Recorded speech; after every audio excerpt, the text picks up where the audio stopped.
Good morning. We're holding in Tractate Shabbos. The name of the chapter is Moitzi Yain, Perek Shmini, and pay base 82, A1. Amar leRavuna, we start from the third line from the top. Amar leRavuna leRabba Berei. This is speaking about the importance of relieving oneself in the proper manner. What is the reason that you are not frequently sitting as a disciple before Chisda? The Mechadan Shmate, who's teaching, are sharp. So why don't you join him? Amar Lei. Good morning, David. My Ezel Gabe. He said, for what should I go to him? He said to him, for what should I go to him more often? For whenever I do go to study, he sits me down before him and tells me about mundane matters rather than words of Torah. So he didn't want to go to Rav Chisda. So Omar Lei, for instance, he said to me, for example, Rabba,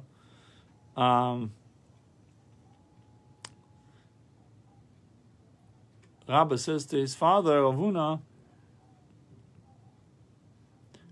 said to his son, Rabba. So Rabba responds to his father, Avuna, and he says to him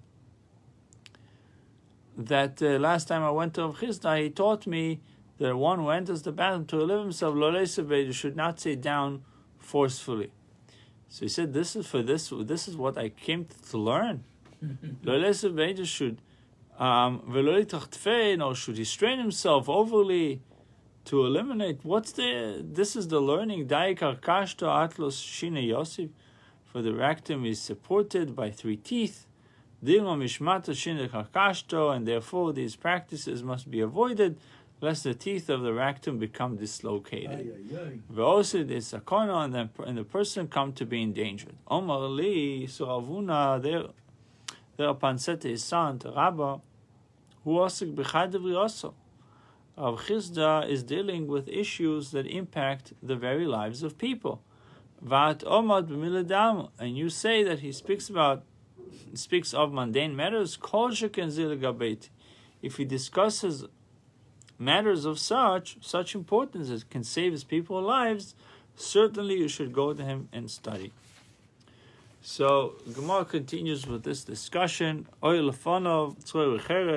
If one had before him a stone and a pottery shard, it's better to use the stone rather to use the shard. Rav Chisda said the opposite of what Ravuna says. It's better to use the shard than to use the stone. If one had before him both a stone and shard, you should use the shard, and not to use the stone. And this is obviously a refutation to Ravuna, because we see a support to Rav Chisda. When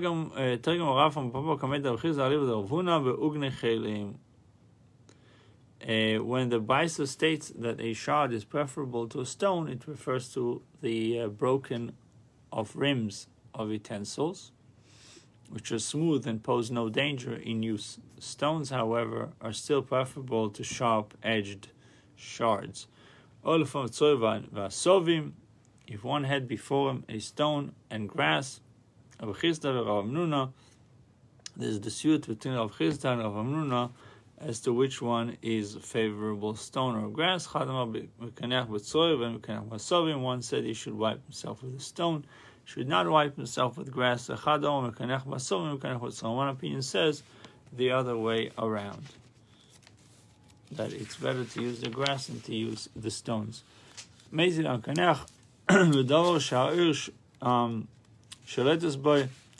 If one uses something, a substance that is flammable, the lower teeth will fall out.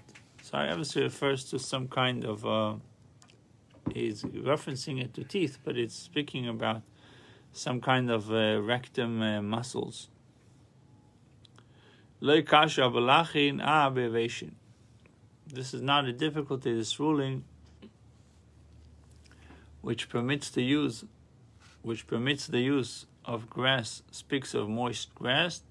Abevation, this baisa prescribed to the use of dry grass. And if one needs to relieve himself and does not.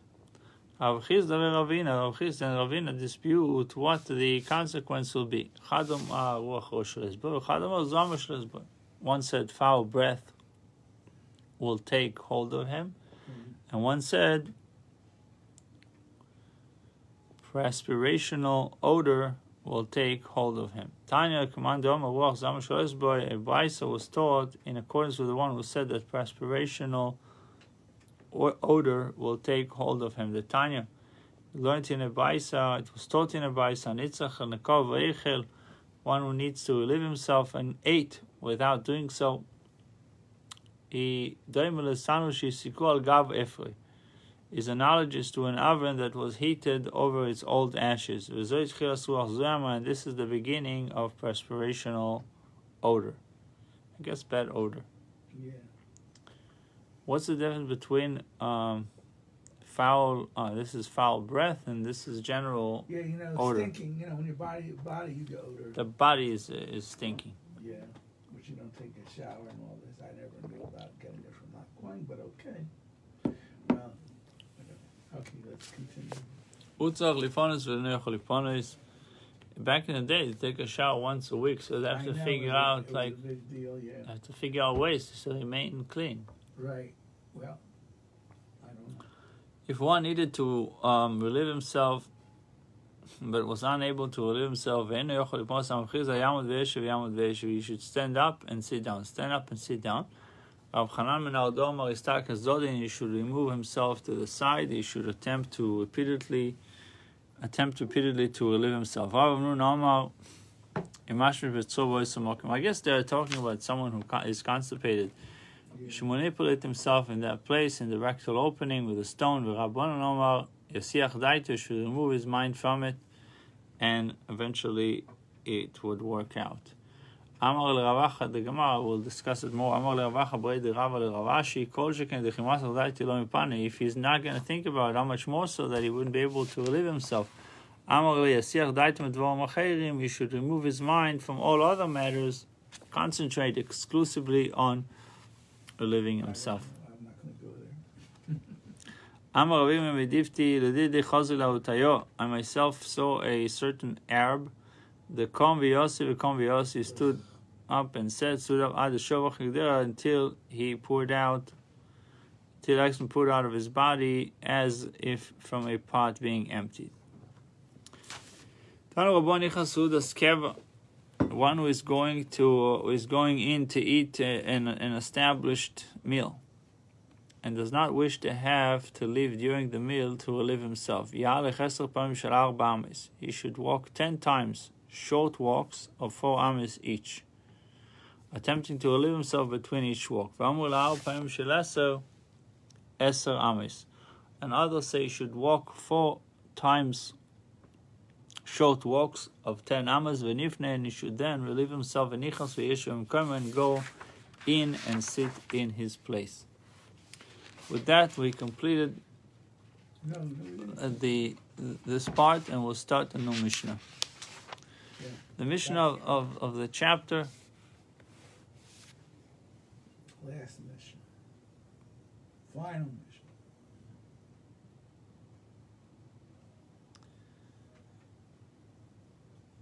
Cheres, if one takes out an earthware, this is the last Mishnah for chapter 8. If one takes out earthenware, he is liable if he takes out enough to place between one slot and another.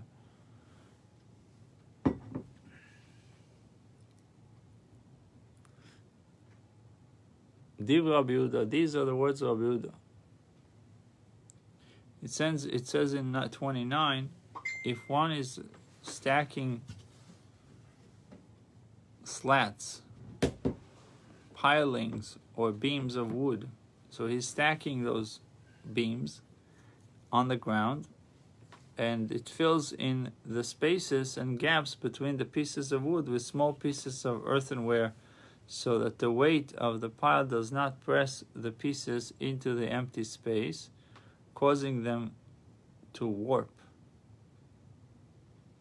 So basically, filling the gaps is filling the gap with earthenware vessels.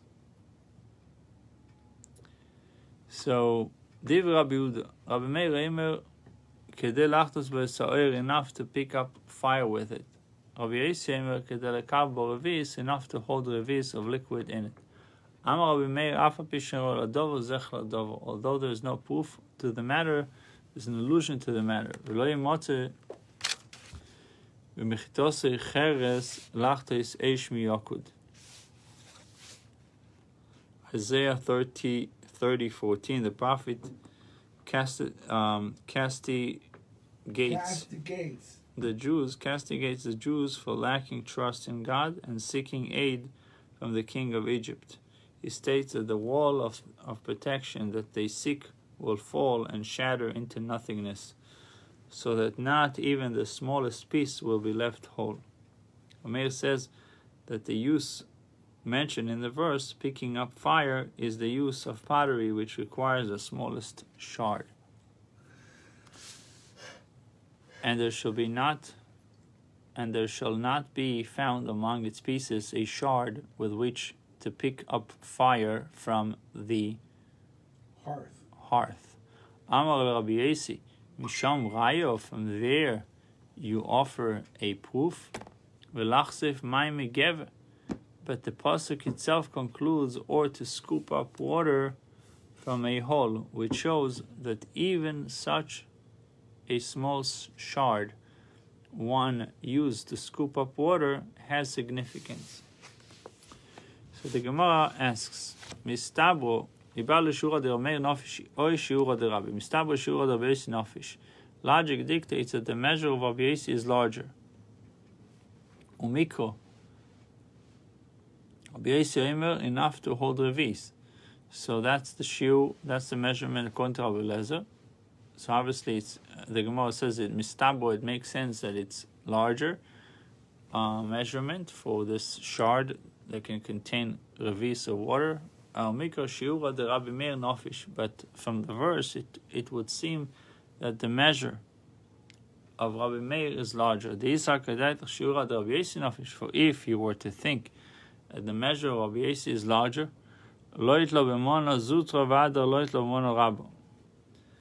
would the prophet curse first with the lack of a smaller utensil and then curse with the lack of a larger utensil? In the Mishnah too, the measure of Rabbi Meir is larger, for when Rabbi Meir spoke of a shard with which to pick up fire, he meant a large enough shard to pick up fire from a large bonfire. Rabbi Yossi says, from there you offer a proof. Rabbi Yossi answered Rabbi Meir, well, seemingly the end of the verse is proof that even a utensil that holds water is useful. What then was Rabbi Meir's allusion? Rabbi Meir, the prophet stated his curse in the sense of, it need not be said as follows. It need not be said that they will not be able to find anything that is considered significant by people. But they will not even be able to find anything that is not considered significant by people. We should return to you on Moitzi Yain. So in note 37, it says Rabbi Meir also agrees that the shard with which one can carry water is smaller than that required to carry a coal from a large fire. He holds, however, that the shard needed to carry water is not considered a significant shard. And although the prophet mentions such a shard, he does not He does so strengthen to strengthen his curse. Further by stating that the wall be broken so utterly that even insignificant shards will not be found. So starting a new chapter, chapter 9, the chapter continues a discussion begun at the end of the 7th chapter and continued through the 8th concerning the minimum measures of various items, of which one is liable for transferring from one domain to another on Shabbos. Let's see. Amar Rabbi Akiva menayin la'avei dozor shemeta b'maso kanido. How do we know that avodah zarah, which is idolatry, an idol, if you, God forbid, somebody carries an idol, it will contaminate him. Will contaminate one who carries it with carrying tumah, just as nida will contaminate one who carries her with carrying tumah. Shenema. It is stated in a verse with regard to the Jews' future treatment of idols. Shenemar tizreim kumoi dovo tzetreim ole. You will cast them away, as you would a nida. You will say to it, to the idol, go out. Manida v'tam maso. The analogy between a nida and an idol teaches that just as nida will contaminate one who carries her with carrying tumah, so too will an idol contaminate one who carries it with carrying tumah.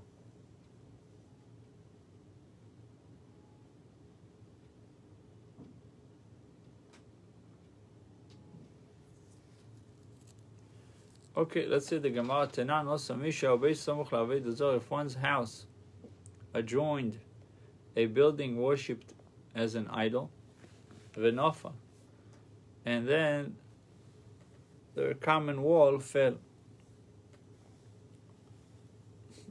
So imagine you have this can happen if you have a church. No, I mean to say if you have a townhouse and you live in town, let's say you live in one, the church is in number 2, but you're sharing with the church the wall. Okay. The middle wall is shared. That's All what right. a townhouse is. Right, exactly. So what happens if the wall comes down? So you want to build it because you want to build your house back. Right. The problem is when you're building your house back, you're also building the church. Right. So even if you come together with the pastor and you say, okay, I'm going to build this, I'm going to build 10 feet, you're going to build the next 10 feet, it's still you aiding in the building of a church, which you're not allowed to. Right. In a place of avodah zarah. Right. It's not. So you're not allowed to build it. It is forbidden to build it, to rebuild it, since this would benefit the idol. Keitzad yaseh. So what should you do? He must bring the wall 4 cubits into his own property. So he's losing almost 72 inches. I'll bet you the Gemara is going to make the argument that when you do this, you're actually adding to the church. Adding to the avodah zarah. Giving them more space. Right. But you can say you're not allowed to use the space. Although I'm building my wall into my place, you're not allowed to use that space. I mean, I'll bet you you're allowed to do that. I'll bet you the Let me ask you, if I have a backyard that is I have a 5-acre lot. Yeah. And I put fence around my lot. Yeah. But instead of fencing the entire lot, I'm only fencing 4 acres. Okay. That means the neighbor can say this acre is mine No. just because I didn't fence it. No. So the same thing with the wall. Just because I retracted, we said 4 amas is, let's say each amma is 18 inches, so 18 times 4, 72. It's 76 feet. 72 inches. 6 feet. Okay. Yeah. Okay. So just because I retracted 6 feet, I can tell the pastor, you're not building on this area. You can build from wherever the wall was before, but it shows that you're doing your own thing and they're doing their own thing. Obviously, the Let's see Mishnah, where the Gemara goes with it. yeah. So he must bring the wall 4 cubits into his own property and rebuild it there. Okay. Let's see how it goes. Oya sheloi v'shel aved zoro. If the ground beneath the wall was half his and half the idol's. So let's say the wall was 20 inches and 10 inches was belonged to the Jew and 10 inches belongs to the idol. You say the idol is, I guess, the place where the idol was placed. Nidon mechzal mechzal. It is reckoned with regard to measuring the 4 cubits as half his and half the idol's. Okay, so it's 3 feet, 3 feet.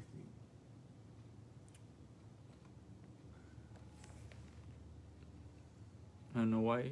How do you get to 3 and 3? We said that we figured out it was 6 feet, 4 cubits. Oh, you're going to that? Going back to that, because I think it's a new case. It says, "Oh, different case." Oya sheloi v'shel aved zoro. If the ground beneath the wall was half his and half the idol's. But you're mentioning 4 cubits. 4 It says in no, that was before. No, here. Regard to measuring 4 cubits as half his and half the idol. But that's saying that the whole 4 cubits, half of it was already the idol. The first case that we're discussing is that imagine you had a wall, right, and now you're taking 4 amos from that wall, and it's obviously your property, you're going into your land. Right. Okay. But this is as what happened if the land was belonged to both. Okay, So okay. if it is reckoned with regard to measuring the 4 cubits as half his and half the idol, we must withdraw 4 cubits from where is half of the wall begins and rebuild it there. So you're even losing more. Exactly. Avon oveitzo v'afo metam kesher. It's the fallen wall. The fallen walls, stones, its timbers, its mortar will generate tuma like a sheretz does through contact, but not by being carried. Shenemar shaketz teshaktzenu. You must utterly abominate it. The term abominate, shaketz, is derived from the term sheketz, or used in scripture to describe a sheretz. It is used here to equate the tumah of an idol to that of a sheretz, thereby teaching that just as a sheretz does not generate carrying tumah, so too will an idol not generate carrying tumah. Accordingly, the components of the fallen wall will not contaminate one who carries them. Rabbi Akiva says the tumah of the stones, timbers, and mortar is like of a nida. Shenema tizlim k'mei dav. For it is stated, you will cast them away as you would a nida. Ma nida metamem maso, just as nida will contaminate one who carries her with carrying tumah. So too will an idol contaminate one who carries it with carrying tumah. Accordingly, the walls, stones, timbers, and mortar will generate carrying tumah. The Gemara will now cite a dispute between Amiroim as to the correct interpretation of this Tanoic dispute. The Gemara commences with the opinion of Rabbah. Omar Rabbo Tizrim Domar Ko, the term cast them away that the pasuk mentioned teaches. Nakri nu minoch kezo, you must estrange from yourself as you would a stranger. Setemole, while the phrase say to it, go out, teaches ikone saltemole. It says setemole, ikone saltemole. You must not say to the idol, enter. We see from these phrases that one must distance oneself entirely from any association with idolatry. Therefore, when the rabbis employed this verse to teach the tumah of idols, they derived from it a stringent tumah, the better to discourage even the slightest contact with idols. Tizrim, get rid of them, cast them away, You must estrange it from yourself, distance yourself from it.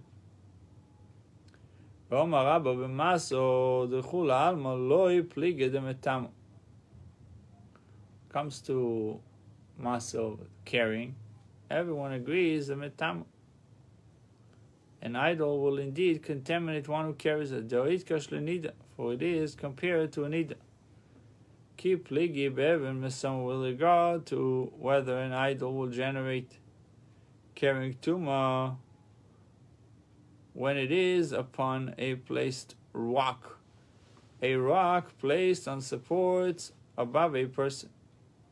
Akiva Sova Kenido, Akiva holds that the tuma status of an idol is identical to that of a nida. Just as a nida will generate carrying tuma in the case of a placed rock,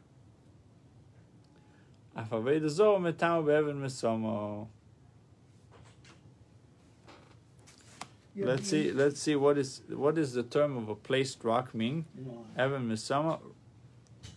The term of Misama, a placed rock, is derived from Daniel 6:18, which states regarding the lion's pit into which Nebuchadnezzar ordered Daniel thrown.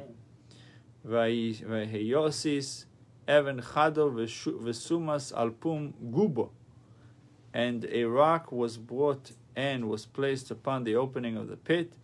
A rock placed upon supports. A rock placed upon supports does not weigh upon that which lies beneath it. Nonetheless, if a zav or a nida or zava rest upon such a rock, it will contaminate any utensils that lie beneath it, provided that they are of a sort meant to support the weight of a person.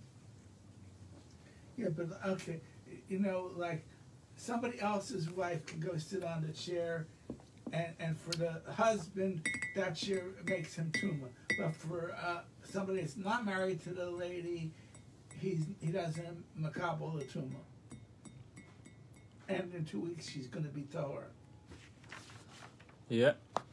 Rabban Savri Kesheretz, page 82b2, the rabbis hold that the tuma status of an idol is like that of a sheretz. Rabbi Akiva said it's like nida. Rabbi said it's like sheretz, the tuma of an idol. Just as a sheretz will not generate tuma in the case of a placed rock, so too will an idol not generate tuma in the case of a placed rock. But then, according to Rabbi Akiva, what reason was an idol compared to a sheretz?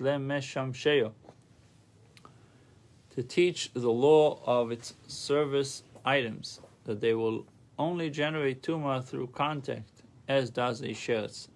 The idol itself, however, will generate tuma even through being carried, or in the case of a placed rock.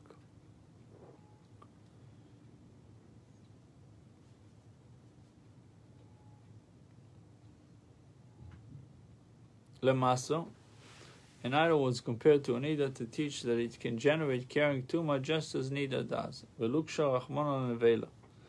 then, according to the rabbis, let the Torah rather teach the tuma of an idol by directly equating it to a nevela, which generates carrying tuma but does not contaminate in the case of a placed rock. Why does the Torah instead first compare an idol to a nida, and then limit the analogy by comparing it to a sheretz? Indeed, it is true that this would be the more efficient analogy. Ella. However, the analogy between an idol and a nida is needed to teach yet another law. Ma nida eina levorim, just as tuma of nida does not apply to a nida's severed limbs, afaveda zoro eina levorim, so too does the tuma of an idol not apply to its limbs, to its disassembled segments. In order to teach this law, the verse must compare an idol to a nida. It then limits the analogy by equating an idol with a sheretz. But then regarding that which Rav Chaim bar Guria inquired, Avodah Zorah Yeshno Levorin or Levorin. Does the tumah of an idol apply to its limbs, or does it not apply to its limbs? Let the inquiry be resolved from here, to wit, that according to the rabbis, idol tumah does not apply to limbs. Why does Rav Chaim bar Guria not bring this proof? Rav Chaim bar Guria liba de Rabbi Akiva baile. Rav Chaim bar Guria only inquired according to Rabbi Akiva, who does not employ the analogy between an idol and a nida to teach the law of an idol limbs, but to include an idol in the law of carrying tumah and the law of a placed rock. He agrees, however, that according to the rabbis, the analogy teaches that the law of idol tumah does not apply to an idol's dissembled segments. Rabbi Lozo Omar be'even mesam dechulam lepligid lemetam. With regard to generating tumah from upon a placed rock, both Rabbi Akiva and the rabbis agree an idol cannot generate tumah in this manner. Kipligi v'maso, with regard to carrying is the machlekes, carrying tumah. Rabbi Akiva sova kenida. Rabbi Akiva holds that the tumah status of an idol is like that of a nida. Manida metam mesama avodah zorah metam mesama. Just as nida contaminates a person with carrying tumah, so too when it comes to idol, it contaminates the person by carrying it. Rabbanon savri kisheretz. The rabbis hold that the tumah status of an idol is identical to that of a sheretz. Ma sheretz mitamas avodah zorah mitamas. Just as sheretz does not contaminate, will not contaminate one who carries it with carrying tumah, so too will an idol not contaminate one who carries it with carrying tumah. Rabbi Akiva ma'ilcheto itkash l'sheretz. But then, according to Rabbi Akiva, for what reason was an idol compared to a sheretz? Lemisham sheo, an idol was compared to a sheretz to teach the law of its service items, that they generate tumah through contact only, as does a sheretz. The idol itself, however, will generate tumah even through being carried. And according to the rabbis, for what reason was an idol compared to a nida? An idol was compared to a nida to teach that just as the tumah of a nida does not apply to her severed limbs, so too does the tumah of an idol not apply to disassembled limbs. I guess if you chop it down, you break it, there's no tumah in it anymore. Will continue, God willing, tomorrow.